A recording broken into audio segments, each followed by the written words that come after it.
Oi, this is gonna be a short one.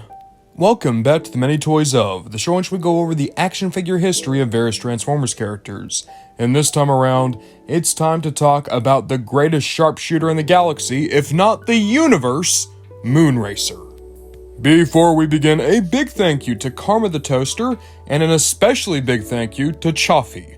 Chaffee has been begging for Moonracer for months now, going to bat for an Autobot that never gets the love or attention she rightfully deserves, and for that, I thank you.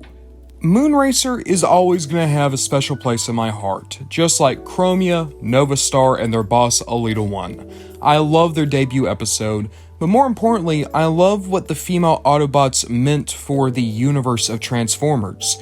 We got to see a pocket of Autobots that didn't operate under Optimus Prime. In a weird way, they gave us better world building than the vast majority of seasons 1 or 2, showing us that this war wasn't just on Earth with Shockwave on Cybertron acting as a point guard. This was a truly galactic conflict. It made you wonder what other pockets of Autobots might be out there trying to preserve some way of life or some sense of right and wrong. As for the female Autobots, I love Moonracer. Even though Chromia and Firestar are definitely falling in line with Alita 1, and they're serving as this guerrilla tactics unit against Shockwave, Moonracer's just nice. She's bubbly, friendly. She actually seems a little bit more like the Earthbound Autobots in that she's more optimistic and hopeful, ready to cut up. It also helps that IDW treated her incredibly well. There's something about Moonracer being the beleaguered assistant to Knockout before eventually becoming Knockout's equal on the Council of Worlds that's just so fun to see play out. It helps that, just like in G1, Moonracer's played up as just being friendly, especially when it comes to her having to deal with the ever-snide Knockout. I wish that we saw more of her. I wish that she got to be in more movies or shows or get more toys. Unfortunately, Alita 1 has a hard time breaking out of G1. Chromia had a hard time breaking out of G1. Characters like Greenlight, Lancer, Firestar, and even poor Moonracer, they've been left to the wayside. Now, that's not to say that Moonracer has never had any toys. In fact, she had her first ever toy in 2005, courtesy of the BotCon convention. Here, she was a remold of the Energon RC mold, and kinda like I said in the Many Toys of RC, if you were a female Autobot and you existed before the year 2006, you got to have your turn using this mold. We had a Chromia, a Firestar, a Flame War, and Alita 1, and of course we had Moonracer. She's fine. I like her. Her colors always work. The issue is that the Paradron Medic also used this mold, and turquoise and green aren't that far apart from one another. As a result, it made them feel somewhat redundant. But that doesn't change the fact that this was Moonracer's first ever toy, and it's a good toy to have. For a Scout class motorcycle, RC still holds up. It took until 2018 to get another Moonracer. That said, it was the power of the Prime's Moonracer. I love this toy.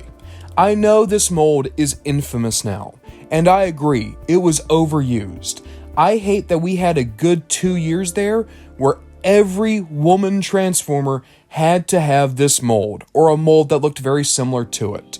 And some toys, like Siege Chromia, or Lancer, or Greenlight, they still don't really sit all that well with me. But for whatever reason, this original Moonracer, from the moment she was introduced and shown off in renders, to the second I picked her up in store, I was excited. And when I had her in hand, she is still one of my favorite Generations toys of all time. I like the transformation here. Again, I didn't want to have it 4 times, but in terms of in a vacuum, the toy is well engineered. The backpack is big, sure, but the conversion's still fun. Moonracer makes for an amazing arm and leg. In fact, when it comes to the Combiner Wars style Scramble City bots, I'd argue that this mold was better than most, maybe even rivaling Rook in terms of how solid it was. The articulation was incredibly well done, the paint was just delightful. I would honestly still call this the best Moonracer toy.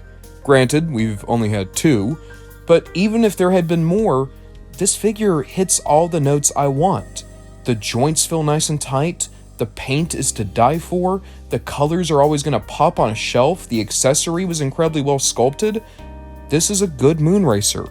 A great Moonracer. And that's it. As I said, this was always going to be a short video. But Moonracer is a character I've always wanted to talk about. I like her. She's not one of my personal favorites, she might not be in my top 20 favorites. But I'm always excited to see her come back. And weirdly enough, I feel like Hasbro wants us to remember that Moonracer is around.